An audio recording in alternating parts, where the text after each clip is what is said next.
right, you sons of guns. This is Beef Stew with Redwood PowerHouse, and what you just saw was a typical morning at Redwood PowerHouse after I had just gotten off work. I like to shower, I like to eat my breakfast, I like to get my belly feeling good before I go to work out. So let's see, what am I doing here?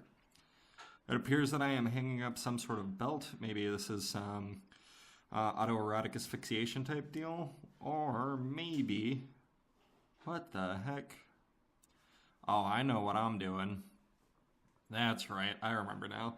My lower back's been killing me for a couple weeks. Oh, that's a great shot of the big old bald spot. My lower back's been killing me for about a week. I just kind of click-clacked it recently. You see guys like Donnie Thompson, guys like Ray Williams, the boys at Spud Inc. They do a lot of this spinal decompression where they hang from their hips. Gets a really good stretch in the low back. Hang up there for a minute. Okay, now what am I doing? Seems like I am doing some speed benching. So the thing with the speed bench is you do 3 different grips, 3 sets of 3 reps for each different grip, pressing as fast as possible. Oh, wow, this is going pretty quick, kind of hard to keep up. Okay, now I'm doing some fucking incline pressing with, looks like some chains, trying to be a little bit hardcore. Yeah, while that's going on, I'm going to go back to talking about the speed bench. So you want to bench as fast as possible. You're only going for 3 reps with very little pause in between, and it's good to vary the different grips. I like to go a wide grip, a medium grip, and a close grip. You see here I'm banging out some rows.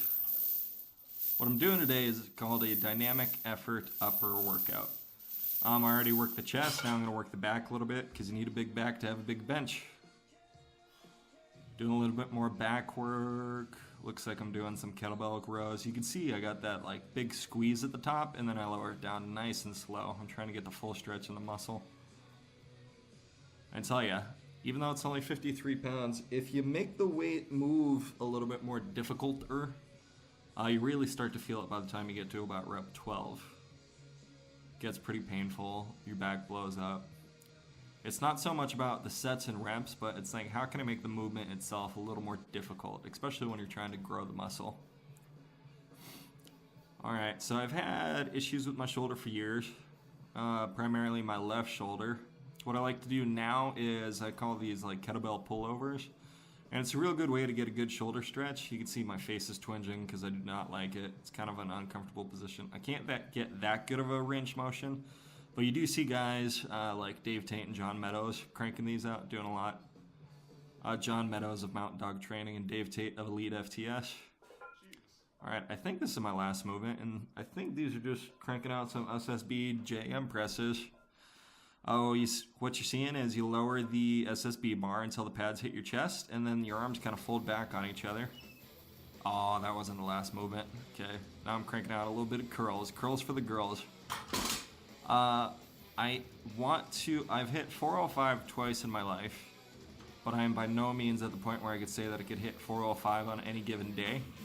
So in order for me to be able to hit 405 on any given day, I need to have some big fucking arms, which is what I'm working. You see, that's my boy Dakota. When Dakota comes in, he's like very sporadic with his workouts. He likes to do a lot of different shit.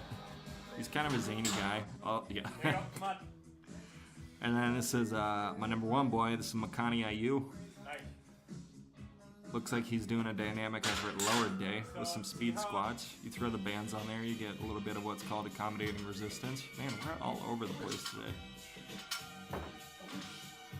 Yep, so what you're seeing is this is called triceps death. You have a close grip bench, and then you do a set of 6 to 8 reps. And after each set, you slide a board in there, and so the range of motion gets a little bit shorter. Theoretically, it makes it so you can keep going. And it's 4 sets of 6 to 8 reps. Dakota's only doing 6 because this is the first time he's ever done it. But you do it with a 0 board, a 1 board, a 2 board, and a 3 board, one right after each other. And there's Makani's wiener. Right in the shot. Right in the foreground, I think that's called. That's my wife telling me, get out of the way! There you go. Yeah. By the end of triceps death, it really you feel like you're gonna die. My wife is also in here and she's just eating tortilla chips. Alright, so Makani finished up his speed squats and now he's doing some speed pulls pretty effortlessly.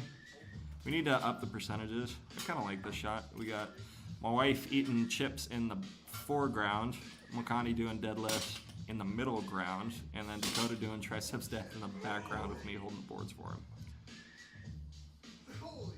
Makani just did a set of 2, and you see pretty soon here he's going to crank out another set of 2. The key to doing dynamic work is it's very little rest in between the sets. 15 to maybe 30 seconds.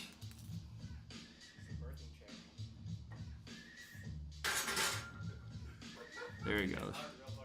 Bam, and he's trying to move speedy and fast. 1 and 2. Yep. You should really feel like you're going to just launch yourself through the earth. 1. And I think at this point, Dakota and Makani made a bet. Makani was going for an AMRAP with some speed lifts. And Dakota said, whatever the heck you get, man, I'm going to match it. So let's see. I can't. I think he got 15 reps.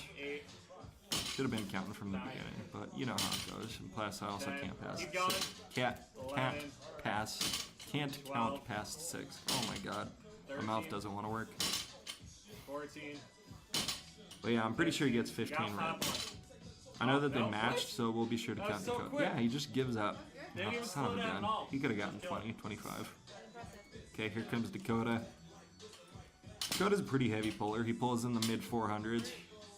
And the interesting thing about him is, see, I've already forgot to count already. They got 15 reps, folks. The interesting thing about Dakota is he's 6'9", and the one lift that he excels more than anything in is the deadlift. Yeah, I remember he turned to Hope and said, how many is that? And she goes 10, 11, 12, 13, 14, and he's going to pretend that it's a struggle. Aww, 15 reps.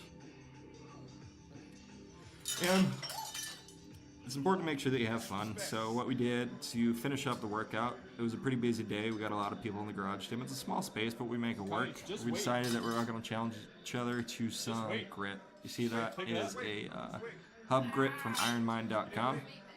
You didn't wait? Okay. I think we're at like 30 something pounds. I filmed myself. I was getting in there with it, but I couldn't quite remember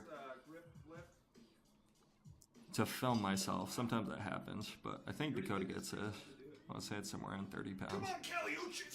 There he goes. But you see what he did was he cheated. He put his left hand on his left knee. There's Makani taking off, saying goodbye to him. God, Dakota's just all around a weird, zany dude, but he brings a good positivity. It's more to bring a lot of positivity into the gym. Oh, I forgot we're doing that, yeah. Yeah. My wife is kind of cheering him on in the background. That's Hope the Hammer in all her glory back there. Don't end the video like this, Dakota. So it is most important to make sure that you work hard, but it is second most important to make sure that you have a little bit of fun by doing shit like this. Grip's important. Don't end the video like this, A lot of people take it very seriously.